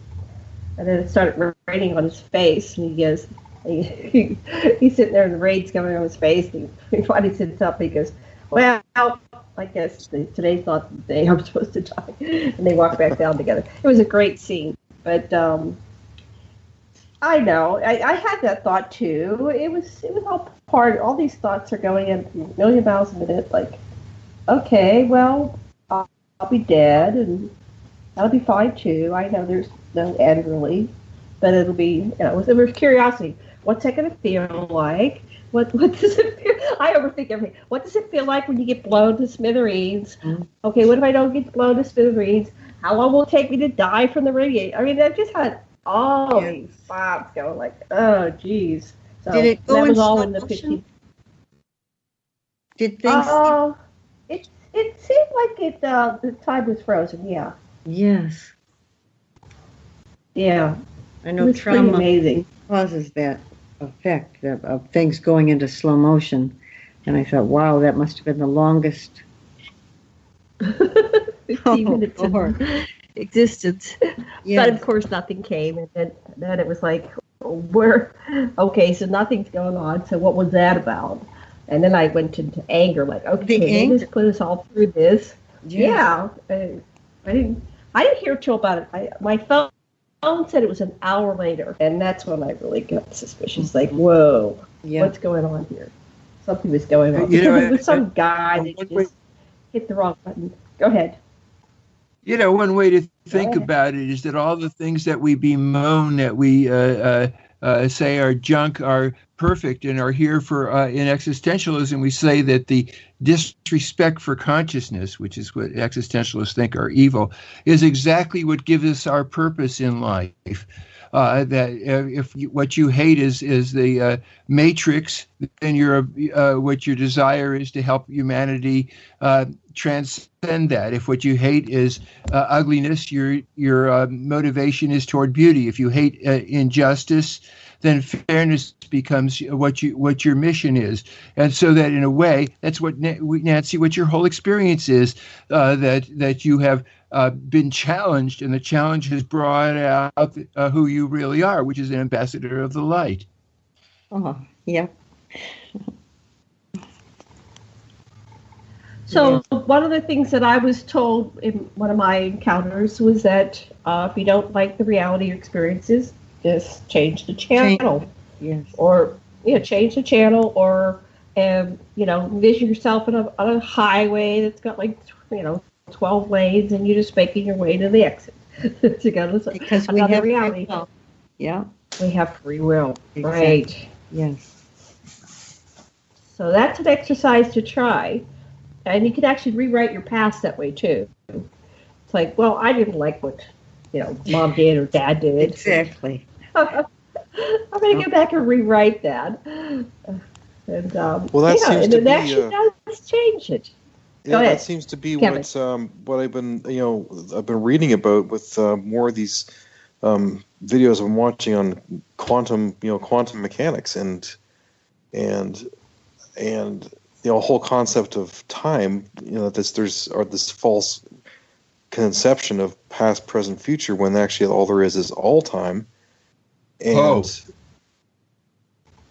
how our future self can rewrite our present self, and how our present self can rewrite even our past self. Yeah. It's one circle with the words past, present, future in the circle. It's one of my own. That sort of make more sense. Yeah. And my brother and I just watched the movie Arrival last night, and that was a key feature to the entire movie, was because they wrote in circular, and there was no past, present, future. It was all circular. And when you start watching the movie, you realize that the time, like things with time, are all tied together. Of things that are past, present, future are all tied together in a circle. I think there's a meaning behind that movie. Mm-hmm. Oh yeah, I really do. I'll have to watch that again. That was a wonderful movie. It was. But when I finally saw it, I was like, oh my God, this ties into what we're looking at right now. What Nancy's been shown, and what they're trying to show me, and this timeline's changing, and the past changing, and it's like, what are they trying to tell us? Well, they are speaking. Well, earlier that same year, I had a dream, and then I didn't dream the next night, and then I had part 2 the next night. So it was like a 3-day process. And it was arrivals, but instead of just the 12 ships that appeared over all the major, 12 major cities, it was some kind of ship appeared over every city, everywhere there's population. So there wasn't anybody on the planet that didn't see a ship hovering in space, in their skies, everywhere. And you think about it, there are enough ships to cover the whole grid here. The Earth, this Earth is not one of the bigger planets, and so that's what they did. It was like the grand reunion, and everybody was there. And then later that year, I go, oh, there's the movie I just dreamed about in February. So that was interesting. Actually, that's one of the illustrations in my book. Is I was made to draw, and it's a picture of me standing amid a sky filled with every shape and size and color of ship and orb and rod, and I feel an overwhelming love. And I had sent that illustration and a letter to Ann Eller, who was a researcher and author, and she got back to me right away. I never thought she would. In fact, she worked for a short time for, and I want to say Bud Hopkins. I think it was Bud Hopkins. And she got back to me and she said, Nancy, that is a universal vision. So that validated what I'd done. But yeah, the sky was just filled with, and the feeling was love. Just, they'd come to get us. It's what I, it's how I felt. Yeah, it did feel extremely loving. I have these dreams that just like take over my whole body. It feels like I've been soaking in love all night, And I go, wow. You sure it wasn't the dip? I'd like to stay in that. Was it what? The dip? Her husband? No, the dip. Remember Radar dipping John Polk in the dip? Oh no, I didn't hear about John Polk's dip. Yeah. Okay, we have about 15 minutes left, and what would you like to tell our listeners so we don't miss anything? Boy. I wanted you to talk about Dax, about your kid. Okay, we can do that. Well, this is really weird. I've just realized this a few days ago that I was pregnant for Drax when I went to the 2012 UFO Congress. Less than 2 weeks pregnant. And he was taken April 15th, and it could have been the 14th or the 16th, but I believe it was the 15th. Things were really weird at that time. I knew the second that I got pregnant with Drax, I was having sex with the guy that I was dating, and I just met him, really. And I said, I'm pregnant, and it's a boy. Kevin laughs because this is what a mood killer. What a mood killer. But, and I knew I was. And sure enough, my stomach, and there's pictures, you've seen the pictures of my stomach. And my stomach is pretty flat, and it doesn't look anything like that picture. And it was Easter Day. I was visiting I had spent Easter Day with family. This is when I still had a daughter. And I stopped at Tom's house, who was my best friend, and I have a bedroom at his house. Anytime I want to live there or be there, that bedroom will always be there for me. And I thought, and I keep clothes there. I thought, I'm just going to spend the night at his house. He wasn't home. He was with his girlfriend. I think I'll just spend the night there. And I went into the bathroom, put on my pajamas, and my God, I couldn't believe my stomach, so I started taking pictures. And I sent one to who I call Sid in the book, and he couldn't believe how big my stomach is. You know, when you're pregnant, how the baby drops and you all of a sudden you're. Well, I was big, and they took the baby a week later, because that was Easter, and it was about a week later, the 15th of April, and I woke up and my stomach was flat, and I asked them repeatedly, and they always answer questions when I ask them. And I said, how did you get me pregnant? First of all, I was 62. Second of all, I'd had a tube ligation. And I was shown an image. The image was put in my head of how they did it. And it was a large wooden bowl with a spoon, a large spoon making stirring motions. And I was to understand that Drax was a combination of Mr., Sid, and myself. And I thought, my God, why did they pick Sid? I just couldn't believe they picked him. And I said, why did you take my baby? And they said, and they used these words, we claim him. Now, I know what the word claim means, but I wanted to look for an alternative definition because they said we claim him. And I found the words, their property. And I knew when I was pregnant that I wasn't going to have this. This wasn't going to be a child I was going to be, walking around carrying. And I asked them if I could please see my son. This was very important. Okay, you've got him, but I want to have visiting rights. And I was granted that. And the first time I was on board ship and got to see him, he was being handed to me by what I now and then realized was my daughter. And I didn't even know I had a daughter, but I recognized her as mine. This is my daughter. And this is my daughter from when I thought I was pregnant, and it was a false pregnancy in the 80s. And I recognized her, and she was beautiful, and she was very human looking, tall auburn hair. And she tried to hand me Drax, who was in a bundle. And even though I couldn't see him, I could see that his head was large and misshapen, and I knew his back was hunched, and I was mad, and I didn't want to hold him. I backed away.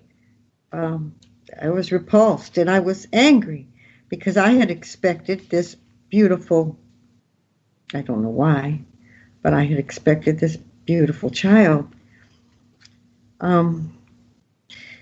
So I didn't get to hold him, and I didn't hold him. And after that, I cried, and I felt horrible. And I said, please give me another opportunity. I promise to love him. And it was important that I bond with him. So I awakened to, it was about, 1 o'clock in the afternoon, and I was putting on makeup. And I saw in the mirror the scratches, and you've got the pictures somewhere. And they were red and infected and horrible looking. I didn't know what they were. And I called Dr. Wellness, Harry, and I said, oh my God, oh my God, oh my God. There are 2 scratches on my chest. They're red and infected, but there's no feeling to them. They're not there. I kept rubbing as hard as I could. But when you look at the pictures, they're raised.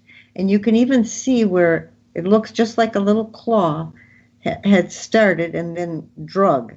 And I asked them, what was that? And they gave me the image, and I drew it, and it's in the book. And it's me breastfeeding Drax. We were bonding. And that was a gift from them. That was a gift that let me know that I had bonded with my son. Wow. And I still get emotional. Yeah. During one of my regressions, they said they were giving me gifts, and gifts in the form of videos that I've taken, pictures that I've taken, witnesses, and the wonderful people like all of you that have been put in my path. And you're all the meant-to-bes. I call you all the meant-to-bes because you've all been placed in my path to get me to where I am right now.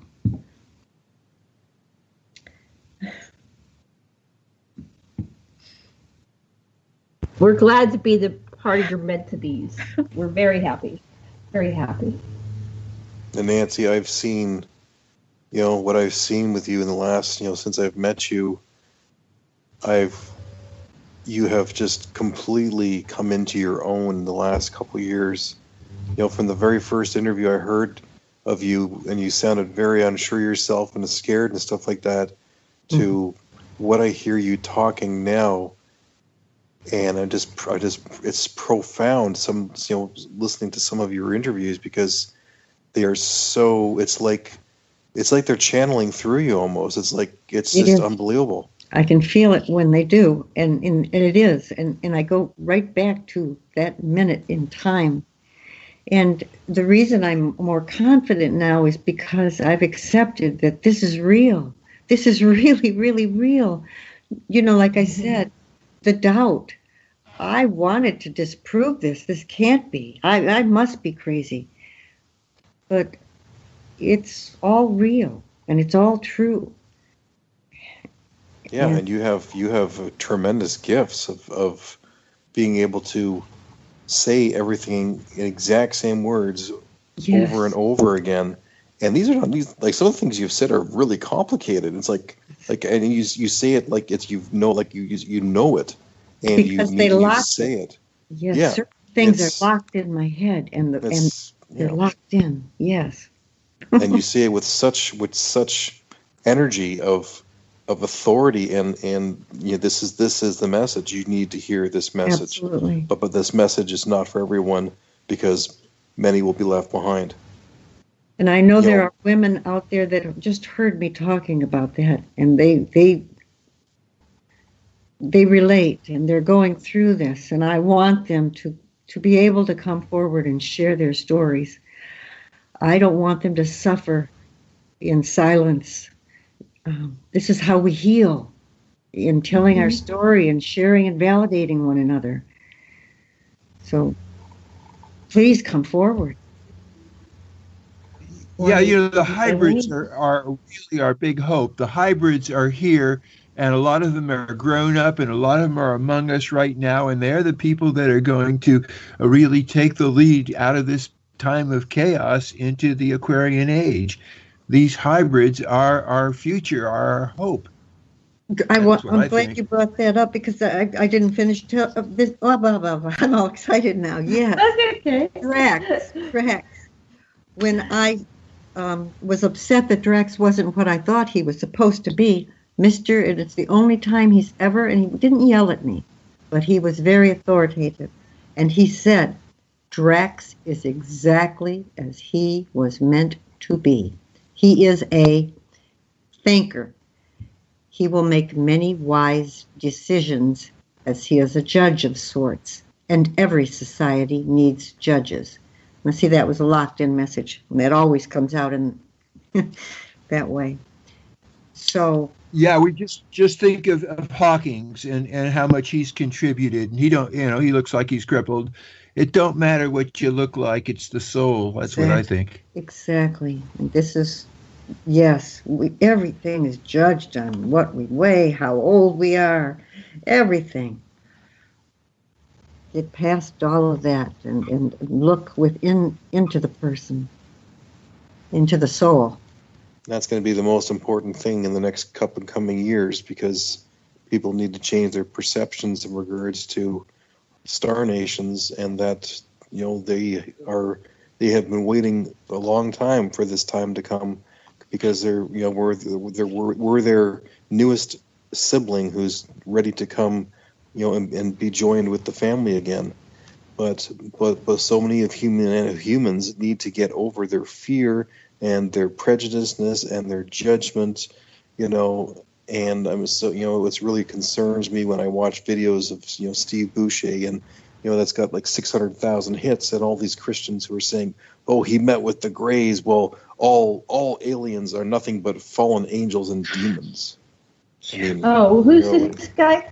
Steve Boucher? How do you spell that? Steve, Boucher. CHER. He lives. Yeah, he lives 35 minutes away from me in St. Catharines. Oh wow! His encounters are incredible. I sent you his information, by the way, because we're definitely going to interview him. But he did a small video. He did a video presentation, and it just went completely viral. It's gone 600,000 hits so far. Wow. It's crazy. He can't believe what's happened. But so he's saying that they're negative or something? No, not him. It's the people who are commenting on YouTube. Oh, okay. It's everybody on YouTube. All these Christian fundamentalists. They all say the same thing. There's something there to look at. Like, what do they get out of the negative? People like to be scared. They like to freak themselves out. What do they get out of that? That's something we'll have to maybe explore in a future show, and help people understand. There's something that they're trying to work out in their subconscious that they project it on everybody everywhere. And they can't believe it that somebody's having good experiences. So, yeah. Okay, we're almost out of time. I'm going to pass it to you two. You got about 2 minutes. It's your floor, Nancy. Go ahead. Okay. Well, by Symbiosis. Yeah, buy the book.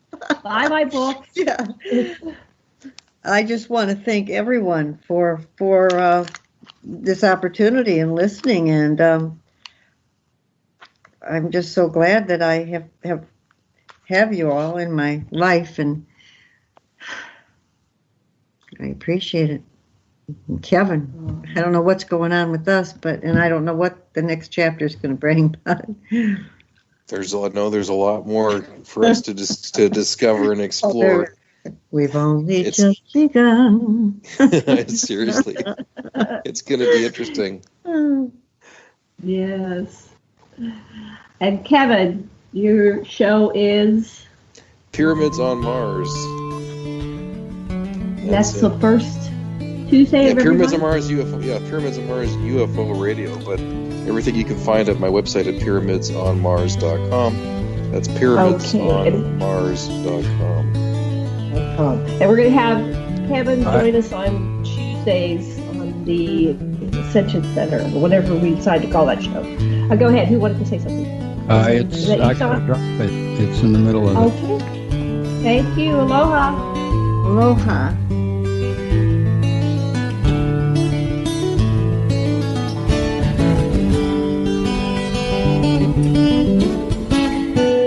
Listen to Revolution Radio at freedomslips.com. We'll be right back after this message.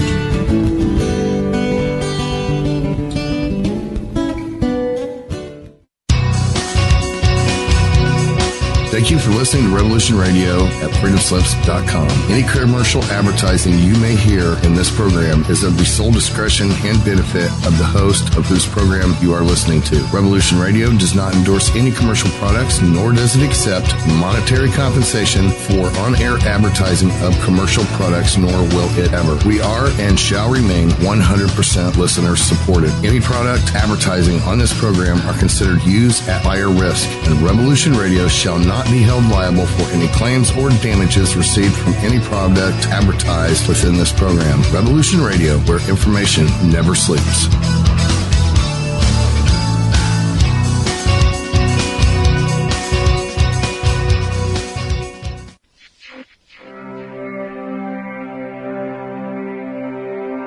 Most guys freeze. That's your cerebral cortex looking for an answer it doesn't have. See? Even your brain knows you're screwed. The body's filling with adrenaline right now, whether you know it or not. Your heart's beating fast. It's getting a little harder to breathe. The neurobiological system is telling it to run, but your knees are too weak to move. Fear is not real.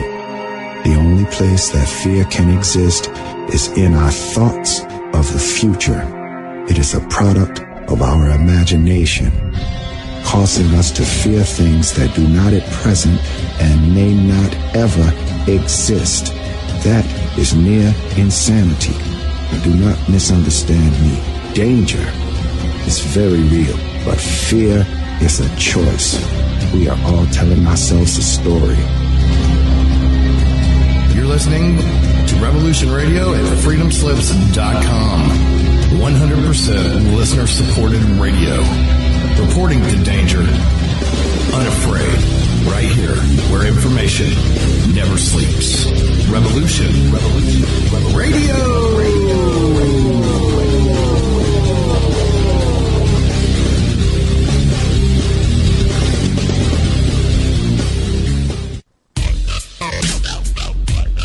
Take a look around, kid. What do you see? Homes being foreclosed. People working 2-3 jobs just to put food on the table and still drowning in debt.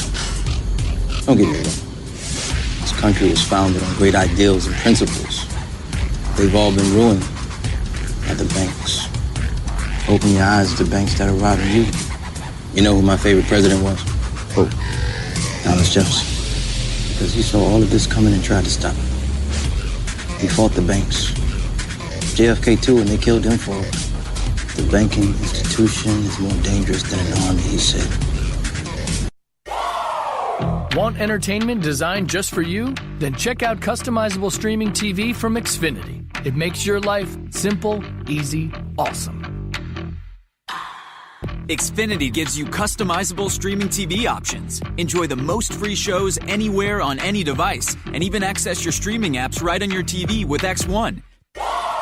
Go to Xfinity.com, call 1-800-XFINITY, or visit a store today to learn more. Restrictions apply.